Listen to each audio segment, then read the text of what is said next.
Liberal Viewer presents.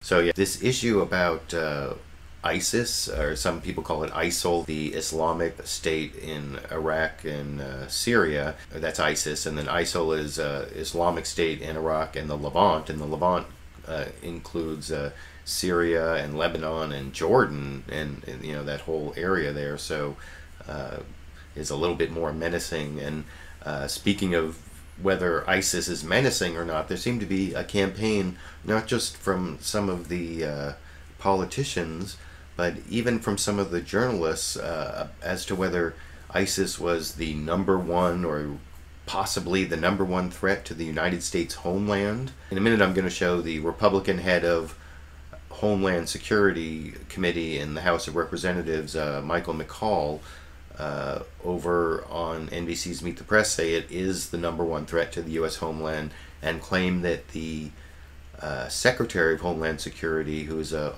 Obama administration official, agrees that ISIS is the number one threat to the U.S. homeland.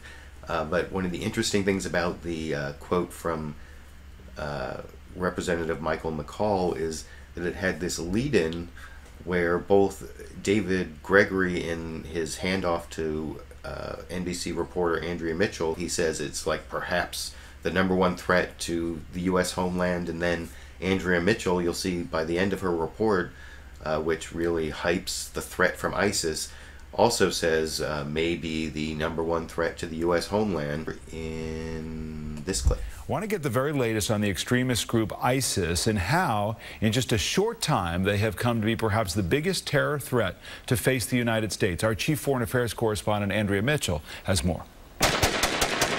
Iraq is being pushed to the breaking point by ISIS. The radical insurgents fighting in Syria and now surging through Iraq. Allahu Akbar.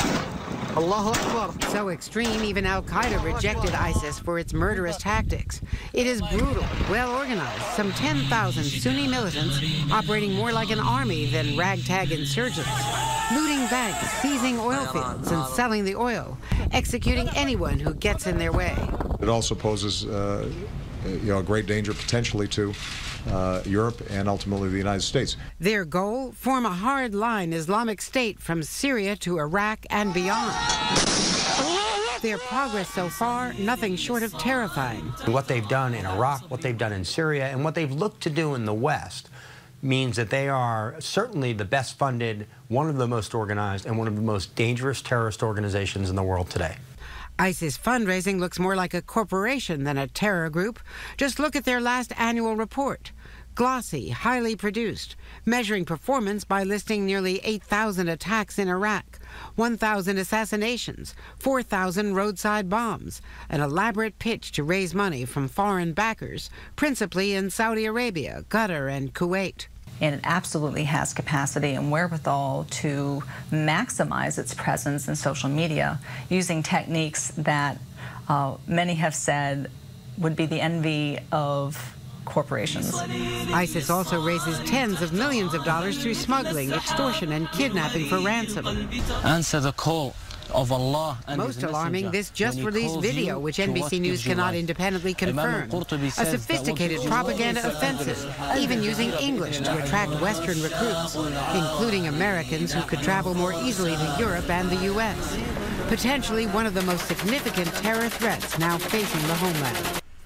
So yeah, you can see there Andrea Mitchell saying potentially the biggest threat to the U.S. homeland, and David Gregory said that on the lead-in. And one of the other things I enjoyed about that 2-minute or so story was in two different places they talked about how ISIS is particularly dangerous because it's so much like a corporation. That was, I thought, a little bit amusing from the corporate media. The next clip I'm going to show is the chairman of House of Representatives Committee on Homeland Security, a Republican, since it's a Republican-led House. His name is Michael McCaul, and he says that ISIS is the number one threat to the U.S. homeland, and claims that the Secretary of Homeland Security, which is a department in the Obama administration, that guy also thinks that it's the number one threat to the U.S. homeland in this clip. An awful ideology, rich, well-resourced, hardened fighters, worse in the estimation of most experts than Al-Qaeda was before the 9/11 attacks. Well, they're so extreme that Al-Qaeda, core Al-Qaeda, Zawahiri, has denounced them for their tactics. I would say the vacuum, the training ground, that the state that they're creating in Syria and now Iraq is far surpassing what we saw before 9/11 in Afghanistan and Pakistan. So spell that out what do you fear about their movement and their ability and their desire? What are their ultimate desires with regard to the United States? Well, I think right now they're focused on establishing the Islamic State in the region. But I think after that is the external operations against the West and the United States. It is the #1 threat to the homeland. The Secretary of Homeland Security agrees with me in that assessment. And why is that? Because you're having foreign fighters pour all over the world into this region with legal travel documents, 100 Americans, many Europeans, people from Australia. This is a major threat to not only the region in Iraq, but also to the security of the American people on American soil. So yeah, that's the Republican chair of the House Homeland Security Committee saying that ISIS, this group taking over parts of Iraq, is the #1 threat to the U.S. homeland, and also claiming that the Secretary of Homeland Security, I guess Jay Johnson from the Obama administration, agrees with him. And the reason that is kind of surprising is that President Barack Obama himself gave a couple of interviews. Here is a clip of President Barack Obama saying ISIS isn't the #1 threat to the U.S. homeland. So you would think the Secretary of Homeland Security who works for him would also have the same position on whether ISIS was the #1 threat. And that is from CBS's Face the Nation this morning over here. So extreme. It has been disavowed by Al-Qaeda as being too violent. Right. How urgent of a threat to the American people is ISIS? I think it's fair to say that their extreme ideology poses a medium and long-term threat. There are a lot of groups out there that probably have more advanced immediate plans directed against the United States that we have to be on constant guard for. The thing about an organization like this is that typically when they control territory, because they're so violent, because they're so extreme, over time the local populations reject them. We've seen that time and time again. We saw it during the Iraq War in places like Anbar province, where Sunni tribes suddenly turned against them because of their extreme ideology. We're going to have to be vigilant generally. Right now, the problem with ISIS is the fact that they are destabilizing a country that could spill over into some of our allies like Jordan, and that they are engaged in wars in Syria where, in that vacuum that's been created, they could amass more arms, more resources.